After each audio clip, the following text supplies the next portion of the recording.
Welcome to Rockstar Doctor Life. I'm Melissa Longo. As a chiropractor, I believe we have the profound ability to impact our communities and people's health on a global level, while also enjoying rich and rewarding personal lives and giving attention to the things that matter to us. Each week, you'll hear an inspiring conversation to give you ideas and insights to rock your practice, pursue your passions, find more connection and meaning in your life, and create a life and business that works for you. Hey there, Rockstar listeners. Welcome to another show. I am here today joined by a local colleague, someone who is within my province and someone who I've gotten to know through different groups we've been part of, and someone who's doing a lot of really great things. And I'm pleased to introduce you today to Dr. Walter Salubro. Welcome to the show. Hello, Dr. Melissa. Thanks for having me. I'm excited. I've been watching and learning from you for the last few months, and I was, really thrilled to be on your Facebook Live show. And so you're really making an impact in your community and really trying to help elevate the message of chiropractic in a bigger way. So let's talk about, before we get into that and why you started doing that, let's talk a little bit about who is Dr. Walter, where are you at these days with your life, with your family, with your practice? What do we need to know about you to start? Awesome. Well, thank you for the opportunity. I really appreciate it. So I'm out here in Maple, which is in the city of Vaughan, and I just tell people that I'm located near Canada's Wonderland. It's kind of a pretty easy landmark. And I've been practicing for 18 years, and I love what I do. Like I cannot see myself doing anything different. Like, it's just amazing. I love what I do. And I've been at this location here in Maple for about 14 years. Married 3 years ago to my lovely wife, Micheline, who we're just awesome. Like I love her, and yeah, I took some time to get married in my life, so I found that was helpful for me. Yeah. Our daughter is Valentina. She's 6 months. Just this past week, she turned 6 months, and she's absolutely just a love and joy that we both have, and totally grateful for her. How did, this is maybe going to be a silly question for you, but, you've been on your own for 18 years, and then married for 3, and now you've got, a wife and a beautiful 6 months. How does life look different for you now with a 6 months old daughter? I tell this to my patients all the time when I do my group reports, when we talk about goals and vision for life, because I think people need to know about that kind of stuff. Years ago it was just about me, Dr. Walter, and planning for me is pretty easy. But when you have to plan for, a family unit and now a child, then my priorities have definitely shifted. Like everything I do is about our family and about our daughter and make sure she's established for the future. So things haven't changed much day to day, but in terms of the way I look at things and my priorities, they definitely have shifted for sure. So your perspective has changed. Absolutely, 100%. Yeah. And so you've been in practice for 18 years, always in private practice, or did you ever do any associate agreements or any locums or anything like that? Yeah, that's a good question. So initially when I started off, I've always known I want to have my own practice, but I had a lot of fear stepping into it for a long time. So I really wanted to kind of get my feet wet and just get some experience seeing people in an environment that was already established. So I was looking for an associateship at the beginning, and in the process of doing that, I started off doing locums. And locums were mostly in rehab type centers, and so 2000, 2001, and they were hopping at the time that part of chiropractic in Ontario. And I quickly learned that's not what I wanted to do in practice, was the rehab, car accident injury type office. So I did that, because it just helped me financially. And then I started off as an associate doctor in an office in Woodbridge, and that was a good start, just to kind of give me an idea of what it's like to see patients and run the practice. But I wasn't the least bit successful doing it, just to kind of say it like bluntly and straightforward. And I'm the type of guy that I'm very energetic and a go-getter, and I like to see results, and I need to see results. And I remember, I'll never forget this, my first few weeks or months, I saw the same person 3 times, and it was 3 patient visits in a week. And in between all that time, I was just pacing up and down the hall, just wondering what I was going to do next, because I had to do something. Yeah. So I realized, that's when I realized I really needed some help. So then I got some practice management and coaching. And then from that office, I went to another office in Maple, where at the time, Dr. Tony was not with us, unfortunately, at this time, but it was his office, and we meshed really well together, and I was an associate with him for about 3.5 years. Unfortunately, he passed away suddenly in 2007, and that's when I had an opportunity to take over his practice through his family, and it kind of worked for both of us anyways, his family and us. So in 2008 is when I took over and became a sole practitioner in my own business and my own practice. So it's quite a journey, I got to tell you. Yeah, but I think, I mean, that's great for some of the new docs listening and for, all of us, because all those experiences that, have lined up to exactly where you are right now. Yeah, that's right. And, I tell this, like I have a lot of young docs that come to my office to observe. And I tell them all the time, like it took me like, years to figure this out. Yeah, Like, you don't know when you come out of school. you know, and I'm still excited because I'm still figuring out things that I haven't known like yesterday or last week or last month, Yeah. So like I'm always working to like improve, and get to the next level, both personally and also professionally. Well, and that's what I love. I was just sitting back and looking at the guests we've had on the show, and I'm realizing that a lot of the docs on the show have been in practice for 10 years or more. And quite a few have been, 15, 20 years even. And I think, I got to balance the show. I got to have more young docs on. But then I also noticed, like, the more time you're in practice, and maybe it's the people that I'm associating with, I don't know, but the more fired up I get, right? Because the more that I see results with people and the more that I get driven to keep going. It has not gone in reverse for me. And it doesn't sound like it's gone in reverse for you either. The more time you're in practice, you're consistently learning how to, improve people's lives even more. Absolutely. And I think that what happens is we basically grow in stages. We all have certain needs we have to fulfill. And in the beginning for me, it was like, just, let's fulfill some financial needs, pay some loans. It's like survival mode almost, and then get into like safety mode. But when you're beyond that phase, and it took me years to get beyond that, like I gotta tell you, like years, over a decade, you get to the point where it's like, what's this really all about? And it's really about serving people. It's really about helping people. And then when your vision begins to change, you begin to see how many people out there that are actually sick and suffering. And the thing that really bothers me is that they're not getting the answers elsewhere. And they're trying to get the answers, but they're just not getting the answers. But they're still sick and suffering. And then when they end up in our office, for instance, your office, my office, whoever, and we give them now a new opportunity to get well through the type of chiropractic care we deliver, their life changes. And what inspires me is to keep seeking out and helping those people that have not gotten the answer out there else, and just give them the answer. Yeah, and that's something that you can easily see by your initiatives on doing your Facebook Lives, and also your amazing YouTube channel that you have. Now, your Facebook Live, I mean, you've told me stories about people reaching out to you from California, and here you are outside Toronto, that want to come see you, and you're like, you can't see me, I'm in Toronto. So clearly your message is of wanting to help other people is extending outside your four walls. How did you first start? Let's talk about the Facebook Live thing first. How did that start for you, and why did you start that? So that was a big what's the word I'm looking for? Kind of like not a learning curve, but getting out of my comfort zone, I should say. Yeah. So like I've never done interview shows. I've never interviewed docs that had more experience than I have, or have had other positions. Been on stage, for instance, that kind of stuff. So like big names, so I was kind of a little bit concerned about my quality of interview for them, and the esteem issue comes in, right? But since last year, the end of the year, which was end of 2017, so November, December, I just had this like inkling inside me, this urge that more people need to know about the message of chiropractic. More people need to know that there's opportunity to actually get healthier and to heal. And not only that, more people need to understand and become aware, I should say, and begin to acknowledge their inner healer within them. And that's the biggest issue that I think many people have these days, is that they just lost touch with their inner being, their inner healer, their inner sense, if you want to call it. And if you lost touch with it, then you have to look for external sources for solutions, and we know how that works most of the time. Yeah. So the whole message about my Facebook show, the Back Health Show, is really to get people to get back in touch with their acknowledgement that there's an inner ability and inner intelligence within them, that if they can just tap into that and support it in the way that chiropractic allows, then they can begin to actually heal. And the whole thing about that show is to get people to acknowledge that, and then if they find a chiropractic office, or when they find a chiropractic office, that they can actually begin to experience that. So that's what really inspired me. And week after week, when I see people come into my office, new patients, at our new patients, like every new patient report, I get more fired up than the week before, because I realize how many people actually don't have this information out there. Yeah, and it's teaching. I've always thought that sharing with other people in our practice, in our communities, the heart and soul of chiropractic, which is that your body has this amazing ability to self-regulate and self-heal. And we can give them the That's science, right. we can give them all the other data that they need if it comes up in the conversation. But that is this really powerful understanding for people to have, that you're right, a lot of people forget. They think, oh, I've got a headache, I guess I need a Tylenol.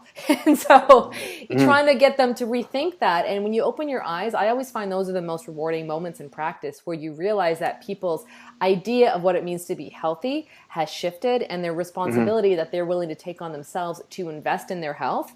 And whether that means obviously getting adjusted, but also maybe moving their body more, or getting more sleep, or dealing with stress differently. That's a powerful shift for people to make. Absolutely. And many people these days are just so like strung out with their, life. They're so stressed out. There's so many things that they're doing that they don't even have an idea of the impact, the negative impact that's happening to their body. And essentially they're just adapting, but in a bad way. So they're maladapting because the body can't do that. But when they begin to experience the other side of it, it's like, wow, this is the way it should be. Like I had a lady this morning. She's had headaches. She's in her mid-30s. She's had headaches since she was like 12 years old. And she never really did anything to actually resolve it. She wasn't even committed to wanting to resolve it. She doesn't know her adult life without headaches.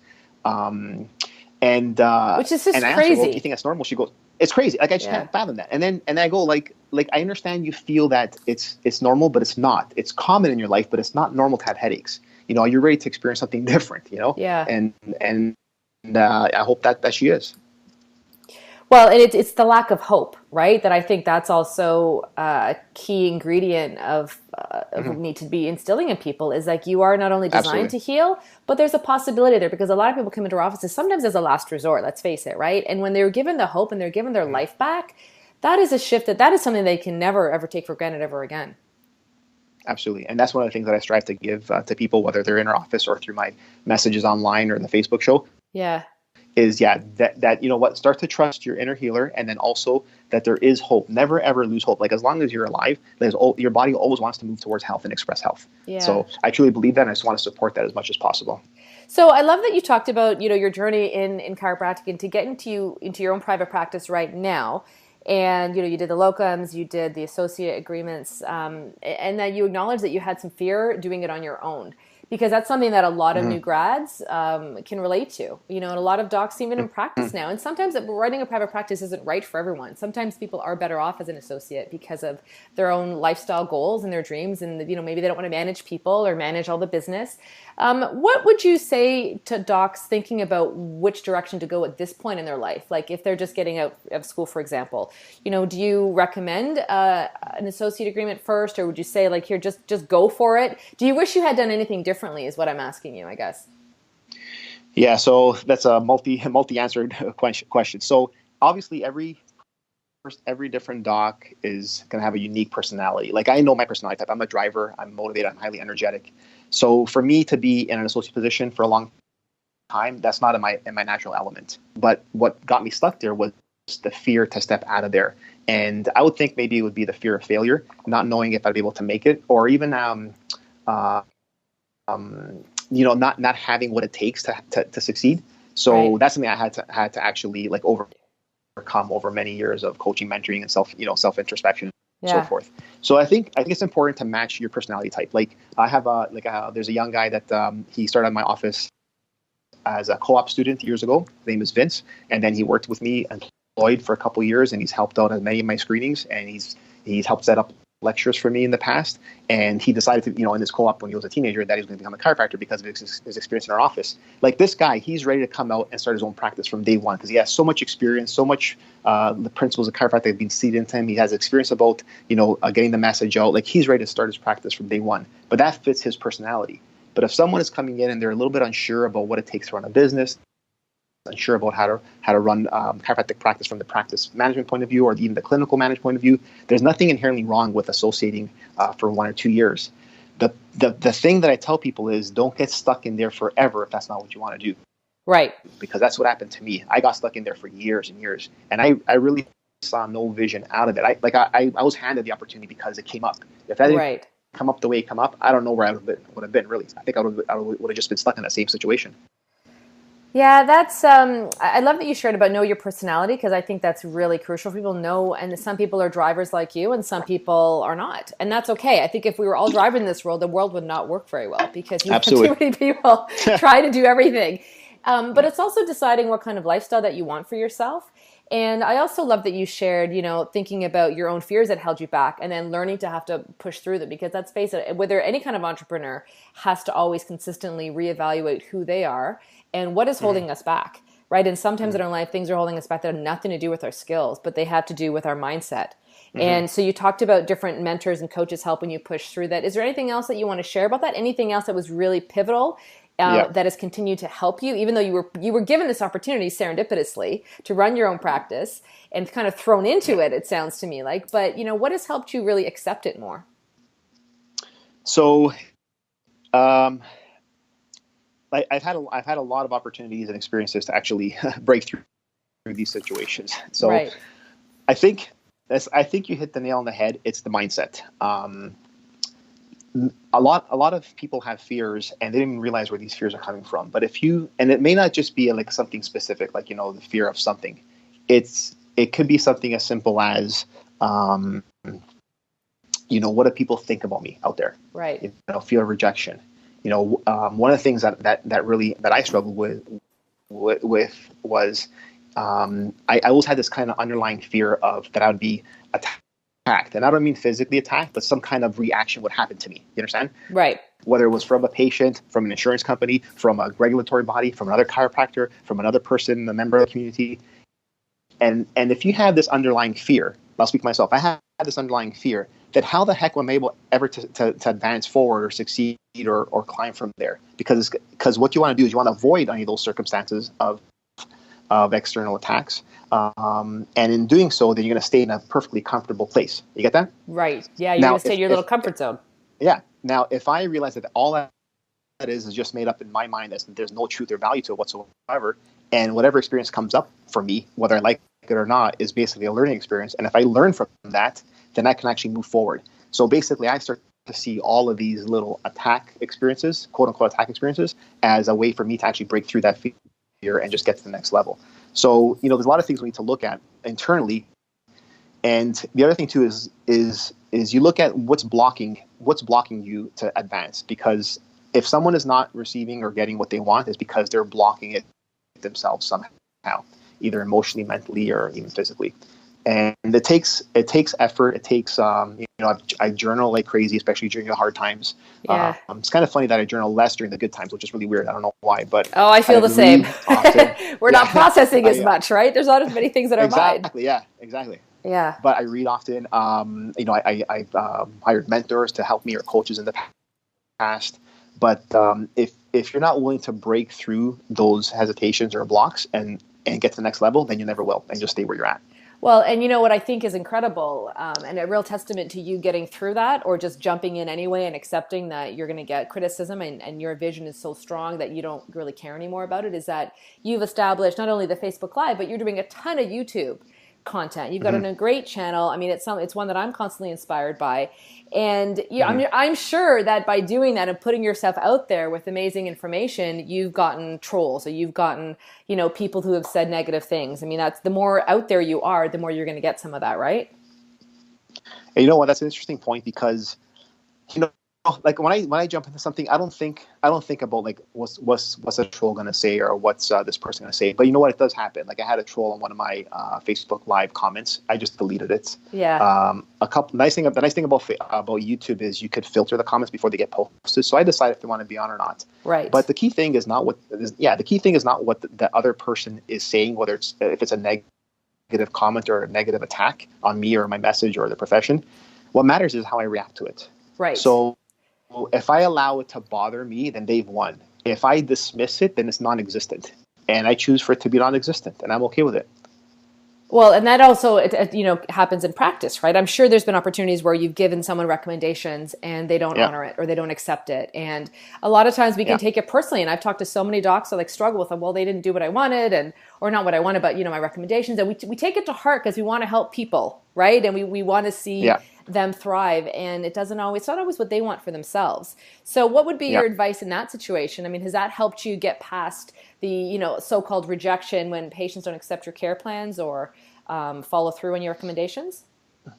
Yeah, that's a good question, because I remember at the beginning, there's about say about 10 years ago, when I started doing corrective care plans, and I was focusing more on the spinal curve corrections and CBP type work.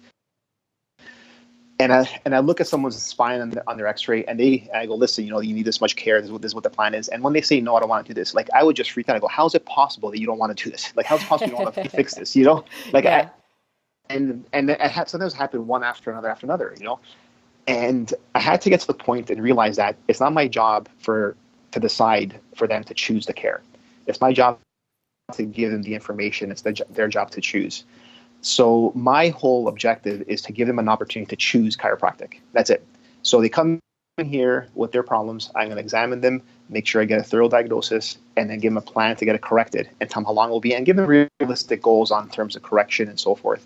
And then say, do you want this, yes or no? And if they do, 100% support going forward, but I expect 100% commitment as well. And if they don't, then you know what? Then you got to figure something else out. You can come back whenever you're ready. But I think we need to empower people to make that choice.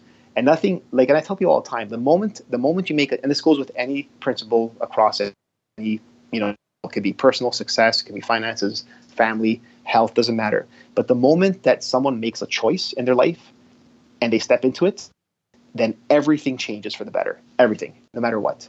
Because nothing happens until someone makes a choice. Nothing happens, whether it comes to health, whether it comes to success, whether it comes to relationships, whether it comes to finances.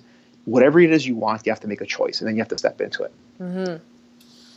Yeah, and it's always that's always a hard thing for some people, depending on where they're at. And I think it also comes back to their mindset and the fears that they have and their level of self-love. Are they willing to honor themselves enough to make choices? Are all of us, willing to honor ourselves sometimes to make the choices that we need? Because sometimes the choices we need to make are not easy ones. The path ahead is not easy, but if it's aligned with our purpose and our integrity, then sometimes it's what needs to happen. Yeah, and that's a good point as well. So the most loving thing that a person can do. So let's say that you have a loved one, a spouse or a partner or a child or someone, right? And you give them an opportunity to make a choice. Well, the most loving thing that someone can do is just let them take that opportunity, and whatever choice they make, you just honor it, no matter how hard or difficult it may be for you. But they have to go through their experience. Like, who are we to decide what their experience is, right? Absolutely. So they have to go through the experience. Yeah. So if they choose not to, then that's okay. I'm good with it. And they're going to have their experiences, and then hopefully they learn from there. Well, and I also think it comes down to the values that we have personally and also for our businesses. I know that for me personally, like one of my values for my business is respect. So I respect everyone. I don't really care your gender. I don't care your religious denomination. I don't care your sexual. I don't care about anything. I'm going to treat everyone the same. But I also respect their ability to choose whatever is right for them at that time. I feel like you that my job is to give them an opportunity to learn as much as possible about their health. But at the end of the day, then they have the right to choose what is going to be best for them, whatever it looks like right now. And I've also found that by doing that, for me personally, because it aligns with my own vision, it makes a lot more ease within the practice, but also it keeps the door open for people who at a later date, want to look at getting their children checked or want to actually revisit some of the things I might have shared at an earlier time because they're ready for it differently and because I respected their ability to choose for themselves as well. 100%. And the other thing I realized too is if they're not ready to make a life change, whether it's in their health or whatever aspect of life is, then if they're not ready, that's okay. Because subconsciously, they just can't foresee themselves being different than the person that they are right now. So if someone comes in with chronic back pain, and that's the way they identify themselves for life, and everyone around them sees them as someone with chronic back pain, and they fulfill, they're getting their needs fulfilled because of it. Now we give them opportunity to get away from that chronic back pain. Now they're going to they have to identify themselves as a different person, and that's too much of a big leap for their personal ego. So that's a lot of times one of the reasons why people are just not ready to take that leap, and then make a change in life. That's an amazing point that you brought up. But I also find that what can happen is people themselves are ready, but maybe they're dealing with a lot of opposition from other people around them. Maybe they're willing to start exercising and lose weight, but then their partner or their family member starts criticizing them for it or teasing them. And then that can be mentally wear people down, and they feel like then they start questioning that those little gremlins in our mind pop up, and you start realizing maybe you're not ready because other people are inflicting their toxicity on you. Yeah, for sure. And it goes to show how important our support, the people around us, are when it comes to our life. It's like we need people that are positive and supportive. Like I tell people all the time, whenever you're making goals for yourself, Mm-hmm. only ever share them with people that are going to be supportive for you and actually believe in you. Don't ever Mm-hmm. share them with anyone that's not going to be supportive or criticize you, because it's just going to put you back to, getting nowhere. Right. Yeah, speaking of Yeah. goals, I mean, you're a busy guy, right? So you have goals for your practice, and now you've got a young family. How do you Yeah. manage your time effectively? You're in clinic, and then you're really active on social media and with the videos and the Facebook lives. And I'm constantly wondering, okay, what's his workflow like? Like, how does he get this stuff done? Because I think we're all trying to figure out, how to really maximize our results in as Yeah. little time as possible. But there's no shortcuts, That probably, really. sometimes I wish I had more time. Yeah. I it's been a bit more challenging now since Valentina's been born, only because my priorities have changed. So, Right. for instance, like going to the gym and exercising regularly took a hit. So that's Right. pretty much stopped since January. Not because I don't value it, I don't think it's important. It's because I changed my priorities in life, and I'm spending more time at home than I'm going to the gym, for instance. So I need to kind of reshift that priority. So I think having a plan, so having a vision is important. So number one, it's important to have a vision. So what's the vision for your life? What's the vision for your professional practice? What's the vision for your family? What's the vision for your community? And if they all line up, then things are going to become a lot easier. So having a vision is important, and then you want to kind of have some kind of objective or goals along the way, and then just break them down into different tasks or different projects. Like I have a ton of ideas that I want to get done there, but I can't get them all done all at once. So right now, for me, getting the social media stuff out there, the live Facebook, the YouTube, that's kind of my to-do project right now. Right. And sometimes I'm just kind of spontaneous, spur of the moment, and just do something. Like I did a video before I started talking to you right now, today, just a Yeah. live video. Did that. Sometimes I actually literally plan it out, and then sometimes I'll just have like a to-do list. I find to-do lists actually really work for me really well, because Right. you plan everything out on a list and then just check them off as they get done. So it's kind of a mixture of different things, but Yeah. prioritizing is important. Yeah, planning is important, having goals, and then just having a clear vision of where you want to get to, and then just take one step. Just take one step, move forward, because you can't take the step that's 10 steps from now. You can only do that next thing that's in front of you, and that's what I think trips up a lot of people is they try to accomplish a lot of things in the wrong order. But just take one step, and that's it. Get that done, and then take the next logical step. And then after that, take the next logical step, and eventually you're going to get things done. It's just going to happen. Yeah. And I love that you shared that, your priorities are what has shifted. And so you're still using your time effectively, but you're honoring the fact that you have less of it now because you have a new little daughter. Yeah. And I know that we talked right. recently at a conference we were at, and you shared with me that you could see your lifestyle changing, even, practice changing even more when Valentina gets older. Because again, your priorities change. And I think that's something that we need to constantly be looking at our lives with our kids Yeah. and our families, like, what do you want for yourself? And then how can you create Yeah. a business that aligns with what you want for yourself and your family? Yeah, and that's good, because that's something that I learned from other chiropractors. Like one of the things I do, that I like to model people that are successful, especially chiropractors, and a lot of the successful chiropractors, they essentially created the life they wanted, and then they fit their practice into it, and not the other way around. So Right. like right now, I'm a workaholic, and I'm okay with that. So right now I'm still getting home like around 7:30, sometimes 8. Last night I got home at 10 because I had a new patient report and I had to do a few things before I got out of the office. So, that's not something that I want to be doing when Valentina's like 4 years old. Right. So I already know, I'm already planning ahead of time. My patients don't know this yet. They may, but like I already see myself in the next 3 to 4 years leaving the office at 5 o'clock, maybe 5:30, getting home by 6:30, having dinner with the whole family together, because that's something that I grew up doing with my family. Like we never ever had dinner until my dad got home from work. Right. So we all ate at the same time. So that's what strong value that I have for our family. So that's something that I want to do. So eventually our office hours will shift, at least my office hours will. But in the meantime, what I'm going to do is I start planning to have an associate doctor in to take up some of the other hours, so that at least the office is still operating here in the community at full force. Mm-hmm. So things have to change. Otherwise, it's either, and it's not like the practice is going to take a hit. I don't think that's going to happen. It's just going to change.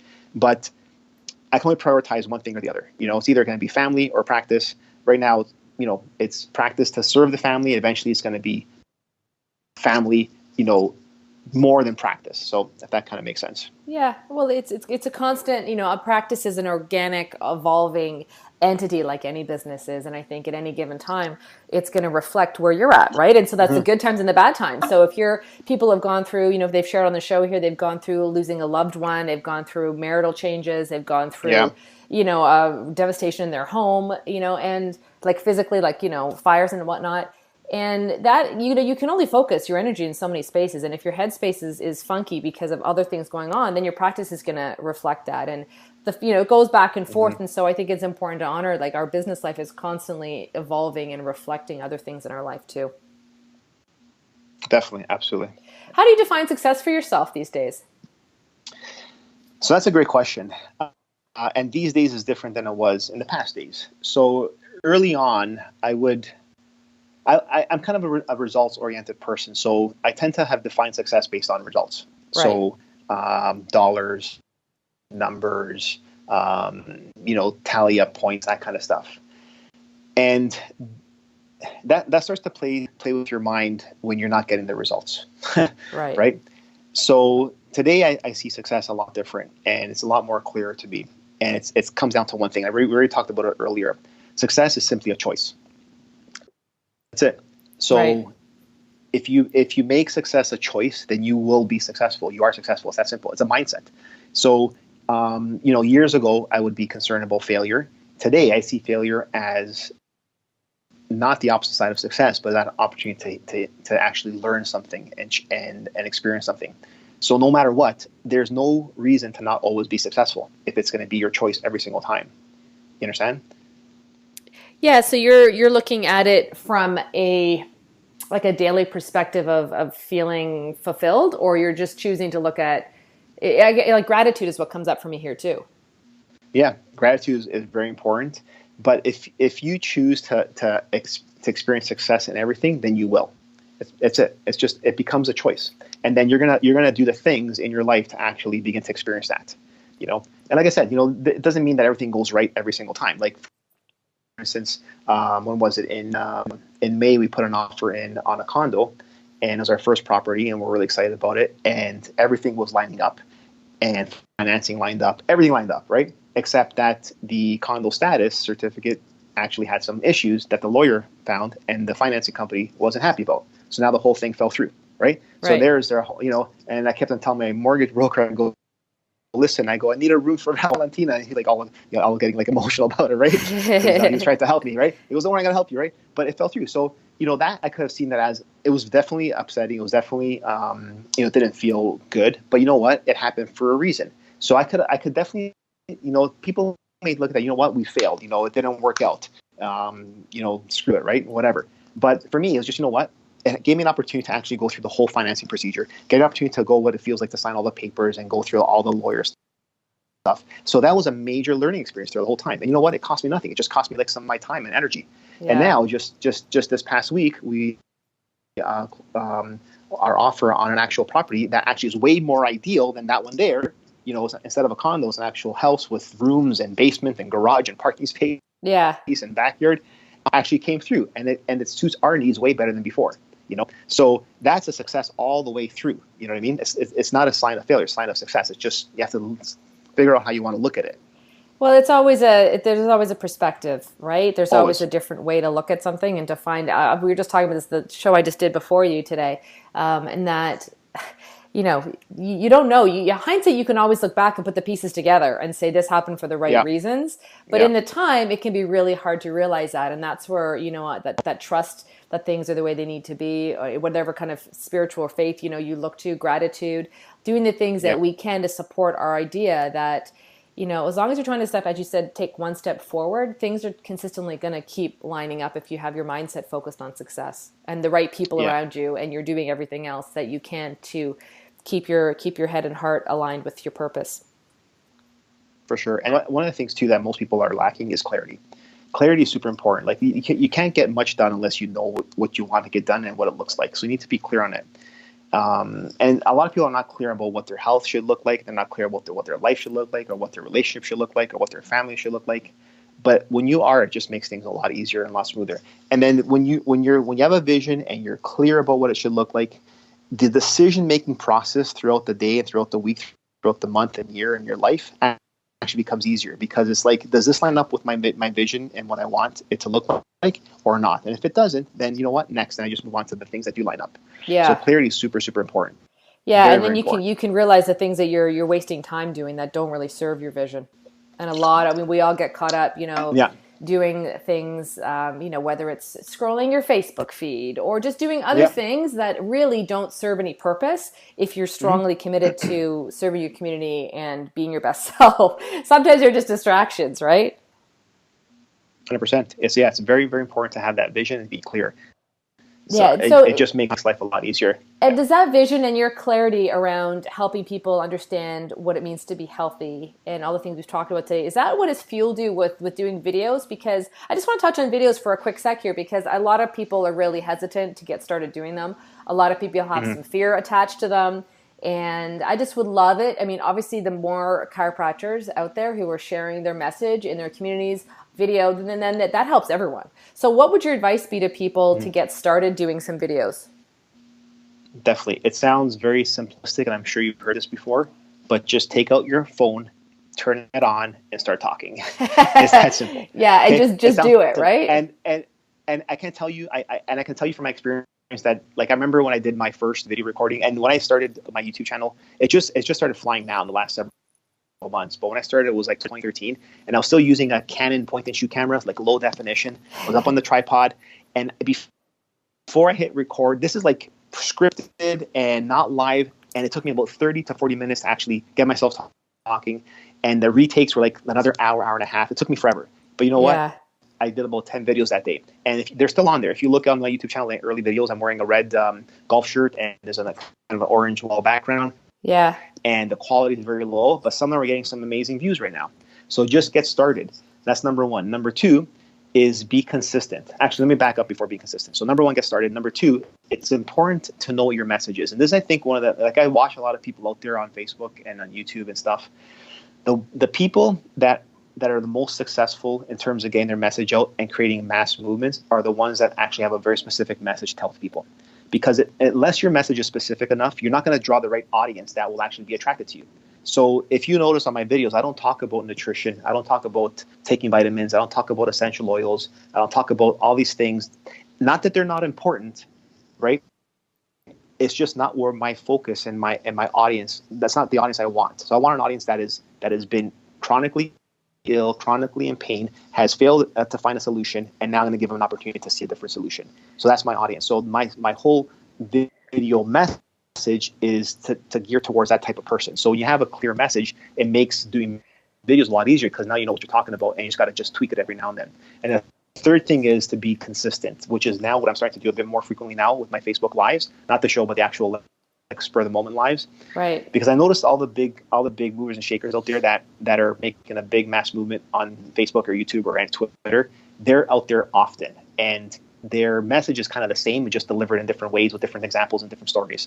And sooner or later, like if you've seen the same person talking 20 times about the same thing and said, you know what, just get this opportunity and call or come in or do something, sooner or later someone will look at that and say, you know what, I'm actually going to call this person and get some help. So consistency is very, very important. The more consistent you are, the more people get to know you. The thing about two videos that I think every single doc should be doing, by the time someone comes into my office, if they see my video, they've seen over already 5-6 videos on Facebook. They've been to my YouTube channels. They read the reviews online, been to my blog. So they're already coming in. They already know who Dr. Walter is. It makes them feel comfortable. They feel trust. They feel like they should be here already. So that's super, super valuable, and it just cannot be replaced with anything else. Well, it's something we've talked about too, is the fact that it's a Google ranking system. It's not so much how many people watch your YouTube videos. That's going to be a great, obviously a great result as well. But that if your videos are properly done and they're properly tagged and they're properly described, then they're going to help your search engine, optimization for your practice and for help people find you essentially. Yeah. And that comes down now to the strategy and techniques, which obviously are, can be very detailed. Yeah. But, things like having a right description and having the right tags and having a right title are all important, because now people, like Google will actually, index your video according to what you say the video is, and then people will search it according to what your video is as well. Right. So it kind of matches together. So that's very important. for sure. You know what? Even if we just take YouTube aside and people just started doing videos and then they post it on their website or on Instagram, right, which is really hot right now, or on your Facebook page. I mean, whatever you can do to just get your message out there and let people see in your face. And I'm with you, doing it consistently. I'm starting to see it now where there's more engagement happening on the videos that I post, and they're just really simple ones that I do for my office every week.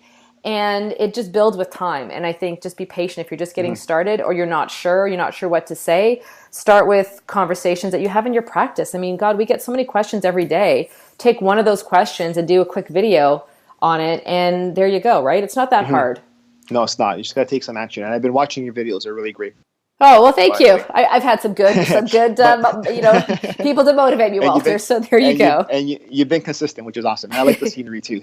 But the thing about video, which I really want to emphasize, like, think about how cost effective it is to actually put a video online and create an audience compared to TV, right? Today, or even TV like 20, 30 years ago. Like, there's no way I'd be coming out of college and starting a TV channel on cable TV. You know what I mean? Like, like the resources are not, I don't have the resources to do that. But now any single person can have their own chat, their own show, their own channel, their own live stream, you name it. Like, you have instant access to every single person on the globe instantly, if that's what you want to create. Right. And that's the power of social media, and that's the power of video when it's done right, obviously, and for the good reasons and good purposes. Well, and it's making me think, I mean, just last night I listened to a podcast with Dr. Kresimir Jug, who's been a guest on the show as well, which I will link into this one here, listeners, because it was a really valuable, I thought it was a valuable episode. But he talked about, he's really, a hot on Instagram. He's been doing it, but he talked about being patient.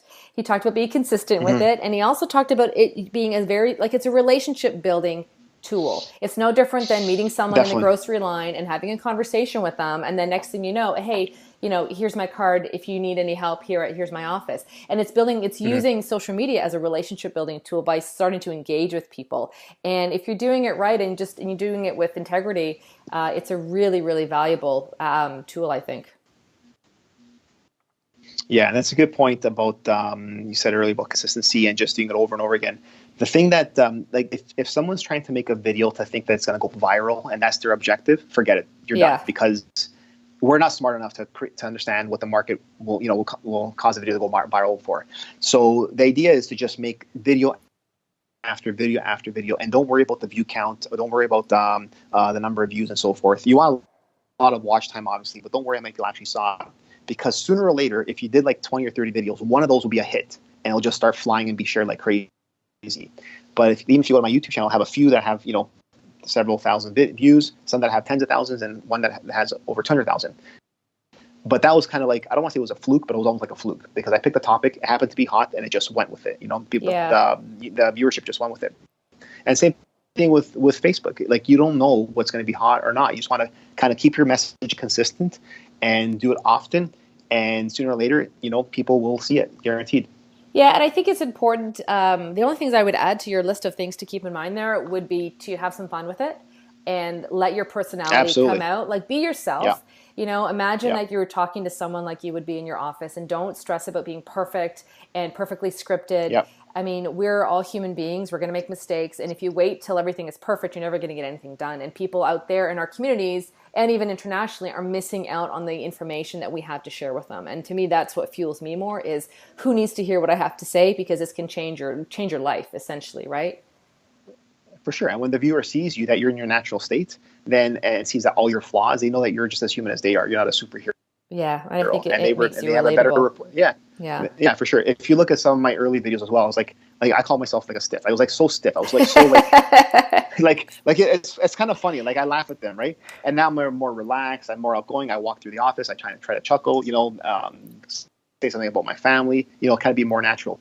So yeah, it makes a big difference for sure. Well, and that's also to your point about consistency, right? You don't get good at anything unless you keep practicing. And so the more that and I don't even think it's getting good, it's just getting more comfortable doing them. I mean, you could do a video this week that might not be as to your preference, the quality that you maybe did a video a month ago, right? But it's going to be where you're at today, and you still have more confidence and comfort in doing that video because you've been doing so many other ones. And I think I'm with you. Like, people just get started. It doesn't have to be perfect, but just, share your message with people, because people need to hear what we have to say. Yeah. And more chiros need to be doing more blogging, more videos, more of everything. because I think and I know that the public needs to know more about chiropractic than what they currently know. Yeah, and like we talked about at the beginning of our conversation here, Yeah. our philosophy, that your body is designed to heal, your body is designed to adapt. You need to be understanding what your body needs to return to health. And it's not generally something from the outside in, right? It's something from within you that just needs to be harnessed. So whether that's the power and adjustment, or it's proper food, or it's, exercise, whatever it is, people need to understand that philosophy just as much as they need to understand that chiropractic can help them recover from an injury or help their body perform in other ways too. Absolutely. And there's more to chiropractic, like I know we talk about pain relief and recovery from injury and movement and all that stuff, but the effects of a chiropractic adjustment, like it goes right to the nervous system, into the brain. Like people's nervous system and brain is readapting a lot better. Their stress responses are improving. Their moods are improving. There's a lot of neurochemical things that are happening in the body that's just creating a massive experience of health within them. Not just within them, but also with their expression of health externally. Yeah. So it's way bigger. Like chiropractic is like BJ Palmer said, it's a big idea. It is a big idea. It's simple, but it's a big idea, and more people need to know about that big idea. Well, I think that's a really great way to wrap up our show today, folks, is, get that big idea in your head, find your certainty, and do whatever it takes to surround yourself with the right people who inspire you and motivate you to give and share in your communities, and get your message out there in video, in blogging, in your website, in your community, in talks, whatever it is. Thank you so much for your time today, Walter. I love watching the things that you're up to, and certainly listeners will have all the links to, Dr. Walter's practice if you want to connect with him. If you want to, maybe I'll throw a link into your YouTube channel there as well, so you can also get inspired that way. And any final thoughts, Walter? Anything you want to share with anyone listening? Yeah, definitely. So if someone's out there struggling, whether it's professionally, at home, or with their health, never, ever, ever lose hope, ever. There's always going to be a lesson to be learned. Learn that lesson and just keep moving on, and things will get better on the other side. That's all I want to leave off. And thank you again for the opportunity. This has been a blast. I had a lot of fun. Thanks for being here today. If you like this show, please share it with another chiropractor and connect them with this message. We are always better off together than we are alone. If you haven't yet subscribed, head on over to Apple Podcasts or iTunes, and don't forget to rate and review the show while you're there. Be sure to connect with me on Instagram and Facebook, and find out more about today's guests and all things Rockstar Doctor Life by clicking in those show notes. See you next time.